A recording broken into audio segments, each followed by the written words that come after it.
Morning student, आज हम लोग क्वाड्रेटिक इक्वेशन के बारे में पढ़ेंगे। मैंने फर्स्ट सा इंट्रोडक्शन जो क्वाड्रेटिक इक्वेशन का है, मैंने फर्स्ट पार्ट अपने वीडियो में अपलोड कर चुके हैं, उसको देख लीजिएगा। उसको देखने के बाद ही जो ये समझ में आएगा आपको, क्योंकि उसमें मैंने पूरा उसको एक्सप्लेन कर चुके हैं कि क्वाड्रेटिक इक्वेशन होता क्या है। ठीक है, तो उसी का यूज करके हम लोगों ने यहाँ पर भी पढ़ेंगे। तो प्लीज आप लोगों से रिक्वेस्ट है कि जा करके पहले फर्स्ट वीडियो देखिए, उसके बाद फिर ये वाला वीडियो देखिएगा। देखिए, हम लोगों ने क्वाड्रेटिक सा एक्सप्लेन कर देते हैं थोड़ा सा, ताकि कुछ रिवाइव हो जाइए आप। तो क्वाड्रेटिक इक्वेशन, क्वाड्रेटिक इक्वेशन देखिए, मैंने बता रहा था फिर भी थोड़ा सा लीजिए। क्वाड्रेटिक इक्वेशन होता है an equation in the form of ax square plus bx plus c is equal to 0. An equation in the form of ax square plus bx plus c is equal to 0. इस form में जो होता है उसको हम लोग क्या बोलते हैं? क्वाड्रेटिक इक्वेशन बोलते हैं। क्यों? क्योंकि पावर 2 है तो क्वाड्रेटिक। एक होगा लीनियर, 3 होगा तो क्यूबिक बोलेंगे। ठीक है, चलिए अब चलो देखिए, हम लोग को जो क्वाड्रेटिक इक्वेशन पढ़ना है ना, 3 को मेथड्स हम लोग इक्वेशन को सॉल्व करेंगे। 3 को इक्वेशन हम लोग इक्वेशन को सॉल्व करेंगे। कौन कौन सा? पहला मेथड क्या है? Factorisation method. फैक्टराइजेशन मेथड जो आप लोगों ने 9th क्लास में बहुत पढ़ा होगा, फिर भी हम बताएंगे, नहीं समझ में आया होगा तो। सेकेंड है quadratic formula. Quadratic formula is also called Shridharacharya. ठीक है, क्वाड्रेटिक फार्मूला। थर्ड है कंप्यूटिंग द स्क्वायर मेथड, माने पूरा स्क्वायरिंग करके बताना होता है। तो तीनों मेथड को हम करेंगे। जिस पर पहले चलते हैं एक पहला मेथड का। पहला जो मेथड है हमारा फैक्टराइजेशन मेथड। देखिए कौन सा? फैक्टराइजेशन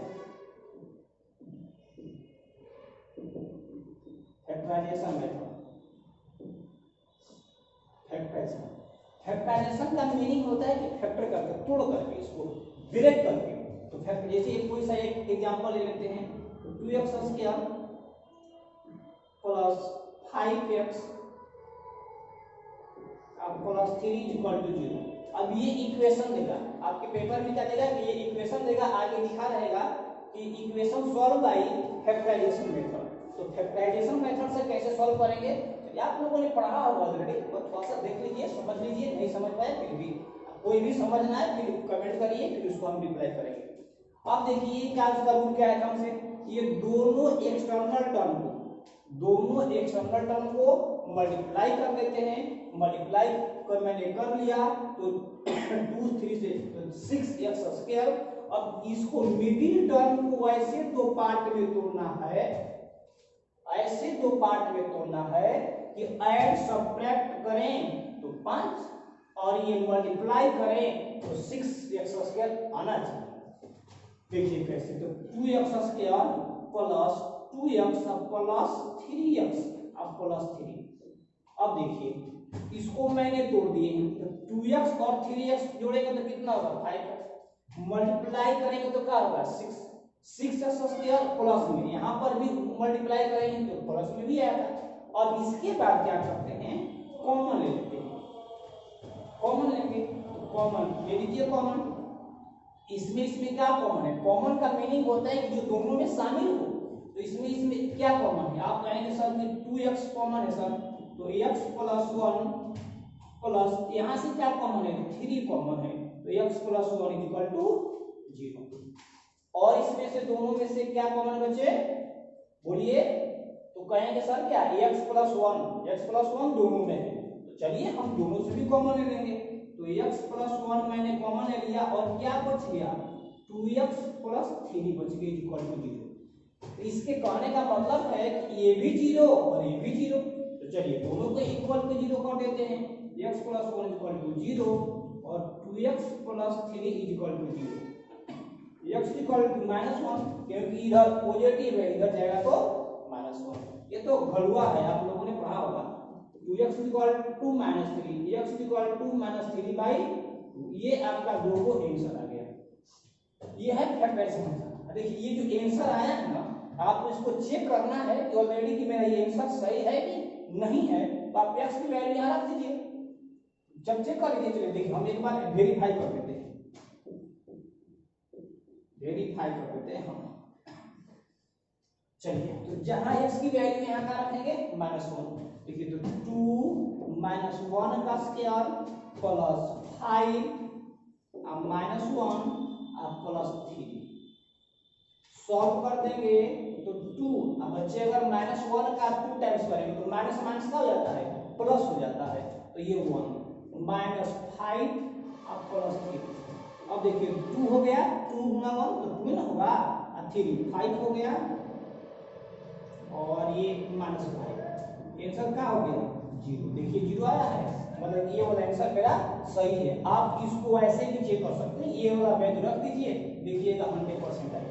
ठीक है, तो ये वाला जो मेथड है फैक्टराइजेशन मेथड है, ठीक, इसको अच्छी तरह से देख लीजिएगा, रिव्यू कर लीजिएगा एक बार, फिर भी नहीं समझ में आए कमेंट करिएगा, आंसर देंगे इधर से धड़ाधड़। चलिए अब हम लोग चलते हैं अगले पॉइंट पर। अब हम लोग चलते हैं, तो पहला मैंने मेथड बता चुके आपको, ठीक है, हम देख लीजिएगा, बहुत इजी चीज है। क्वाड्रेटिक इक्वेशन बहुत सिंपल चैप्टर है, बट थोड़ा सा कैलकुलेशन पर ध्यान देना है, तो बहुत अच्छा चैप्टर है। चलिए अब चलते हैं ना एक nature of root, nature of roots, roots का नेचर, रूट्स का मतलब क्या है, जो x की वैल्यू आता है ना वही मेरा रूट है, जो x की जो हम लोग वैल्यू फाइंड करते हैं इसको क्या बोलते हैं, रूट्स बोलते हैं। अगर वही चीज पॉलिनोमियल में अगर एंट्री मार दिए होते तो उसको क्या बोलते थे, जीरो जी। तो अलग अलग सीट में अलग अलग कहानी होता है। चलिए पहला देखिए क्या था नेचर ऑफ रूट में, d ग्रेटर देन 0। अब देखिए आप कहेंगे सर d क्या है, तो पहले इसको भी समझना होगा d। चलिए पहले इसी को देख लेते हैं, d is equal to B square minus 4ac। d का पता है क्या नाम है, डिस्क्रिमिनेंट, DISCRIMINANT, डिस्क्रिमिनेंट। पेपर में ना आपको ऐसे देता है, ये कोई इक्वेशन देगा, अब बोलेगा कि फाइंड द डिस्क्रिमिनेंट। देखिए कैसे फाइंड करेंगे, तो मान लीजिए एक इक्वेशन दे दिया 2x स्क्वायर माइनस 6x अब प्लस 3 दे दिया इज इक्वल टू 0। जब इक्वेशन है तो इक्वल का तो साइन पॉइंट 100% रहेगा, नहीं तो फिर क्या बन जाएगा, पॉलिनोमियल बन जाएगा। अब आपको सवाल ये देगा, आप कहेगा कि फाइंड द डिस्क्रिमिनेंट, मतलब ये आपको पूछा है डी का वैल्यू पूछा है, तो क्या करेंगे, इसको इक्वेशन फर्स्ट लिखेंगे। अब क्या लिखेंगे यहाँ, equation first comparing with quadratic equation ax square plus bx अब प्लस c इक्वल टू 0। मतलब कि जो इक्वेशन दिया है इसको कंपेयर करेंगे, equation first comparing with equation quadratic equation ax square होता है, देखिए ऊपर भी लिखे हैं क्वाड्रेटिक इक्वेशन। ये कंपेयरिंग करने का मतलब कि दिस टर्म को दिस टर्म से, दिस टर्म को दिस टर्म से, और दिस टर्म को दिस टर्म से, ठीक है। अगर इसको कंपेयर करेंगे तो ध्यान से देखिए आप लोग, इसको कंपेयर करेंगे तो x स्क्वायर, लेकिन a की जगह पर क्या लिखा हुआ है 2, यानी a इज इक्वल टू 2। फिर इसको कंपेयर करेंगे तो b इज इक्वल टू कहेंगे सर -6, क्योंकि ये प्लस है और ये माइनस है, यहाँ पर क्या है उस b की जगह -6 है, और c की जगह पर बोलिए क्या है, तो कहेंगे सर 3। a b c मिल गया, अब इस वाले वैल्यू को पुट कर दीजिए, हमारा आंसर आ जाएगा। तो d is equal to b square, formula देखिए सामने है, तो b कितना है -6 का होल स्क्वायर -4 इनटू a की कितना है मेरा 2, और ये c कितना है 3।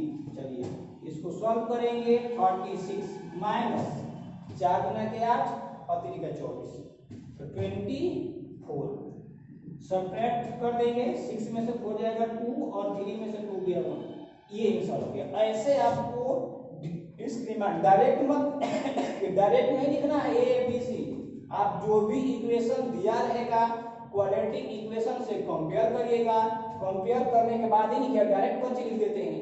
पेपर में देखिए अगर स्कोरिंग करना है ना, ऐसे स्कोरिंग नहीं होता, कुछ रूल होता है, कैसे बेसिक चीजें जो कि आपको नहीं पता, इस चीज को छोटी छोटी बारीक चीज को आपको देखना पड़ता है।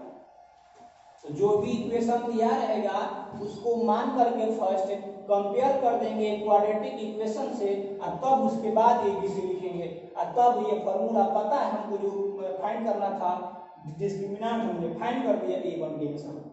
इस तरह से आप डिस्क्रिमिनेंट में डी का वैल्यू फाइंड आउट कर सकते हैं। ठीक है, चलिए एक बार रिव्यू कर लीजिए सवाल, उसके बाद चलते हैं। चलिए अगले टॉपिक चलते हैं। अब हम उनका हेडिंग था nature of root. Nature of root में देखिए मैंने अभी बताया, पहला d ग्रेटर देन 0। d का अगर वैल्यू जो है 0 से बड़ा हो, 0 से बड़ा का मतलब कि पॉजिटिव है आंसर, तो अब क्या करेंगे, इसका मतलब क्या होता है, real and equal unequal, real and unequal, मतलब कि अगर d का मान अगर 0 से बड़ा आ जाए, प्लस में आ जाए, तो उसका आंसर क्या होगा, रियल होगा। अनइक्वल का मतलब कि पता है हम लोग क्वाड्रेटिक इक्वेशन पढ़ रहे हैं, इसका दो आंसर आएगा, तो दोनों आंसर क्या होना चाहिए, अलग अलग आएगा, सेम नहीं आएगा, डिफरेंट डिफरेंट आएगा, रियल होगा। ठीक है, रियल वैल्यू होगा और डिफरेंट डिफरेंट आंसर आएगा। जब कब किस केस में, जब डी पेपर में डायरेक्ट आपसे पूछा जाता है ऑब्जेक्टिव में कि डी ग्रेटर देन 0, चार को ऑप्शन देगा, नीचे लिखा मिलेगा real and unequal, real and equal, no real root something करके और ऑप्शन देगा, तो आपको ढंग से ध्यान देना है। Second D is equal to 0, तो रियल एंड इक्वल रूट्स। इसमें देखिए जब d का मान अगर सॉल्यूशन करने में अगर 0 आ जाए, फिर ये वाला केस बन सकता है, ये भी बन सकता है, ये बन सकता है, एक लेस का बन सकता है। तो अगर d का मान अगर 0 आ जाए तो उसका रियल तो होगा, पर जो x का मान जो आएगा, दोनों मान का आएगा, इक्वल आएगा, अलग अलग मान नहीं आएगा, सेम आएगा। चलिए अब देखिए third point, d less than 0 मतलब कि क्या, कि d का जो मान है 0 से क्या हो गया, कम, 0 से कम का मतलब क्या हो गया, निगेटिव। निगेटिव कहने का मतलब क्या हो गया, नो रियल रूट, इसमें कोई रियल वैल्यू नहीं होगा, इसको सॉल्यूशन नहीं किया जाता है। ठीक है, 10th क्लास में, बाकी जब हायर क्लास में जाएंगे तो इसको भी हम लोगों ने सॉल्यूशन करेंगे, बट नो रियल के केस में हम लोग x की वैल्यू यहां फाइंड आउट नहीं करते हैं। तो ये आपका नेचर ऑफ रूट्स है। पेपर में बिल्कुल सिंपल सिंपल सवाल पूछे जाते हैं और थोड़ा सा आपको कॉन्सेप्ट क्लियर करके जाना है। देखिए एक बार d ग्रेटर देन 0 होगा तो real and unequal root, d equal to 0 होगा तो real and equal roots, d less than 0 होगा तो नो रियल रूट। ठीक है, ये आपको अच्छी तरह से याद रखना है, ऑब्जेक्टिव में सवाल जरूर यहाँ से एक आध को बनते ही बनते हैं। अब देखिए सवाल कैसे आएंगे, ढंग से लिखिएगा, राइट डाउन कर लीजिए इसको, वीडियो स्टॉप करके। चलिए चलते हैं आगे।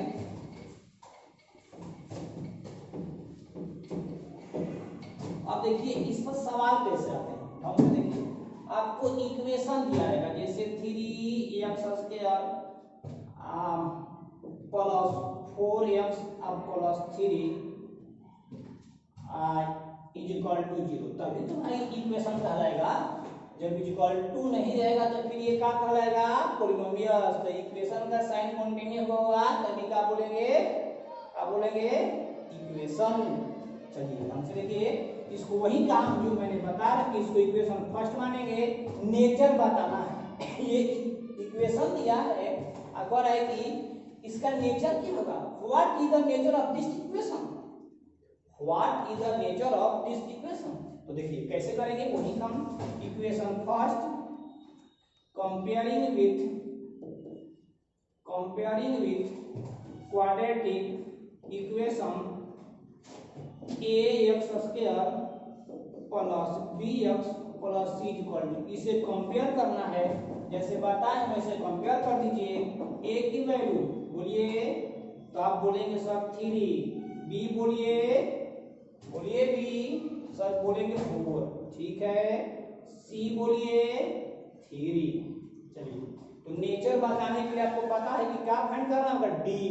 तो चलिए डी फाइंड करते हैं। डी का फॉर्मूला अभी हम लोगों ने देखे हैं। तो d equal to B square minus 4ac।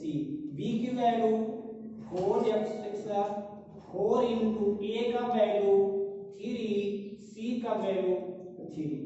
तो ये 16, इसका कितना चढ़ते हैं 12, बढ़ते हैं 36 से 36 घटा देंगे -20।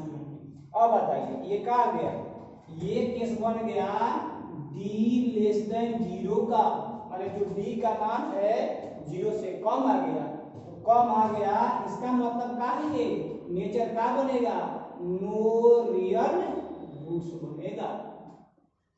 ये नो रियल रूट्स का केस है, ठीक है। तो इस तरह से आपको नेचर बताना है। नेचर बताने के लिए डी आपको पता होना चाहिए, क्योंकि हम लोगों ने डी पाई D greater than 0 real and unequal, D equal to 0 real and equal, और डी लेस देन 0 क्या बनेगा, नो रियल रूट्स बनेगा।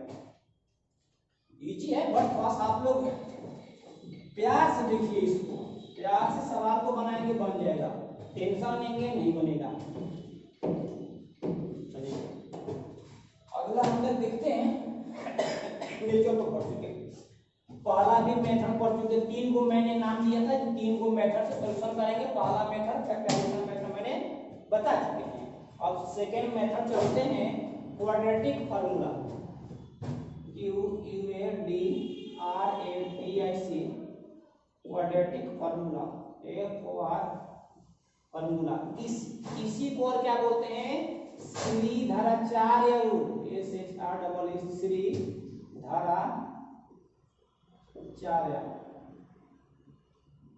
श्रीधराचार्य रूल। तो पेपर में कंफ्यूज नहीं होना है, क्वाड्रेटिक फार्मूला बोलिए या श्रीधराचार्य रूल बोलिए। हालांकि ज्यादा यही आता है कि find solve equation by quadratic formula, जो इक्वेशन दिया रहेगा उसको सॉल्व किया होता है क्वाड्रेटिक फार्मूला से। देखिए कैसे लागू करते हैं, फार्मूला क्या होता है, देखिए क्या होता है। तो x equal to minus B plus minus under root B square minus 4ac बटे में 2a। इसी को कोई ऐसे लिख देगा, कोई चेंजिंग नहीं। तो minus B x equal to minus B plus minus under root D by 2। तो कोई अंतर नहीं है, क्योंकि ये लिखिए चाहे लिखिए, दोनों का सेंस है, क्योंकि इतना ही की जगह पर तो रिप्लेस किया गया है, क्योंकि d इक्वल टू इतना होता है, इसी की जगह पर रिप्लेस। तो दोनों फार्मूला में कोई चेंज नहीं होगा, नहीं आपको दोनों फार्मूला सेम है। ये क्वाड्रेटिक फार्मूला हो गया। इसके द्वारा हम लोग इक्वेशन को सॉल्व करेंगे। देखिए कैसे सॉल्व करेंगे, ढंग से देखिए। जैसे मान लीजिए एक इक्वेशन दिया है 3x square minus 2x plus 3, मैं इसको माइनस 3 करेंगे, -3 इक्वल टू 0। ये आपको इक्वेशन दिया है, अब कह रहा है कि solve by quadratic formula. Quadratic formula के अकॉर्डिंग सॉल्यूशन करना है। चलिए देखिए कैसे चलते हैं, इसको मानते हैं इक्वेशन फर्स्ट। अब क्या लिखेंगे, equation first comparing with quadratic equation ax square plus bx plus c equal to 0। इसे कंपेयर करेंगे। तो कंपेयर करेंगे, आप लोगों ने देखा ही है, मैंने पीछे भी बता चुके थे। a का मान तो आप कहेंगे सर 3, b का मान -2, c का मान -3। पहले क्या फाइंड करेंगे, d फाइंड करेंगे, डिस्क्रिमिनेंट। चलिए d फाइंड करते हैं, फार्मूला सबको है पता, b square minus 4ac, b की वैल्यू -2 का होल स्क्वायर माइनस 4a की वैल्यू 3, c की वैल्यू -3। दो को साइन कर भी एक साथ में लिखते नहीं तो दोनों में झगड़ा शुरू हो जाता है, इसलिए उसको अलग सेपरेट करके लिखिए। तो मैंने अलग लिखा। सॉल्व करेंगे 4 माइनस माइनस प्लस 4 3 जा 12 12 3 जा 36 आंसर कितना आ गया 40 आ गया। ये मिल गया। अभी तो डी का मान निकला, हमने ये कहां निकाला, ठीक है। तो अब इसको डी का वैल्यू इसमें रिप्लेस करेंगे। देखिए कैसे, देख लीजिए एक बार थोड़ा सा इरेज करेंगे यहां से थोड़ा सा। देखिए अब फॉर्मूला हमारे सामने मौजूद है, यस मौजूद है। अब वहां रखेंगे तो x equal to minus B, तो माइनस बी, अब माइनस वहां है या माइनस यहाँ है, minus minus plus 2 plus minus D, B मेरा कितना आया था 40 आया था, और 2 गुणे ए कितना है 3, ये कितना है 3। चलिए ये मैंने फॉर्मूले को रख लिया। सॉल्व करेंगे अब 2 प्लस माइनस, इसको तोड़ेंगे, देखिए कैसे तोड़ा जाता है। इससे 40 है, 40 को क्या लिखेंगे 2 से करेंगे 20, 2 से करेंगे 10, 2 से करेंगे 5। आइए स्क्वायर रूट में तो 2 का पेयर बना देंगे, 2 बाहर जाएगा, यानी 2√10/6। इसका मतलब देखिए यहाँ पर 2 है, एक प्लस में भी एक माइनस, मतलब यहाँ से 2 को वैल्यू निकलेगा। चलिए x इक्वल टू 2 प्लस 2√10/6, ये क्या होगा x इक्वल टू 2 माइनस 2√10/6, 2 को बनेगा आंसर, एक बार प्लस के साथ एक बार माइनस के साथ। चलिए ऊपर से देखिए क्या कॉमन है 2 कॉमन है, तो 1 प्लस √10/6 कैंसिल हो गया, आंसर क्या बन गया 1 प्लस √10/3। ये x का आपका मान आ गया। एक यहाँ से मान आएगा तो 2 कॉमन लेंगे, 1 माइनस √10/6 कैंसिल हो गया, तो x इक्वल टू 1 माइनस √10/3। ये आपका 2 आंसर आ गया। तो इस तरह से ये क्वाड्रेटिक फार्मूला का यूज करके हम लोग बना सकते हैं, ठीक है। तो 2 मेथड मैंने आप लोग को बता दिए, factorization method, quadratic formula, nature of root भी मैंने बता दिया, और क्या बता दिया डिस्क्रिमिनेंट डिफाइन करना बता दिया, ठीक है। ये चीजें था, आप 2 को फार्मूला से बता दिया, 2 को रूल बता दिया। अगला रूल आप लोग को बताएंगे कौन सा कंप्यूटिंग 10 के मतलब सबसे इजी लैंग्वेज बताएंगे, सबसे इजी पॉइंट बताएंगे, आपको 100% समझ में आएगा। बस थोड़ा सा वीडियो को ढंग से देखिएगा, और पिछले वाला वीडियो इसको जरूर देखिएगा, क्योंकि तभी जाकर ये चीजें आपको समझ में आएगा। क्योंकि पहले आपको ये पकड़ पाना होगा कि क्वाड्रेटिक इक्वेशन क्या है। कोई पूछ देगा क्वाड्रेटिक, आप कहेंगे सर क्वाड्रेटिक इक्वेशन पढ़ चुके हैं, आप पता नहीं है क्या होता है। तो पहले जो भी चीज आप करना चाहते हो उसके बारे में जानकारी होनी चाहिए कि क्या है उसे क्या नहीं है। तो ये पहले आप जाकर के फर्स्ट मेरा वीडियो देखिए, तब जाकर के ये पार्ट 2 वीडियो आप देखिएगा, तब जाकर के आपको अच्छी तरह समझ में। फिर भी नहीं समझ पाएगा कमेंट करिएगा, आगे हम आपको बताने के लिए तैयार हैं, ठीक है। चलिए अगला जो थर्ड मेथड है उसको हम अपलोड बाद में करेंगे, फिर इतना ही रहेगा, ठीक है बच्चों। ओके बच्चे।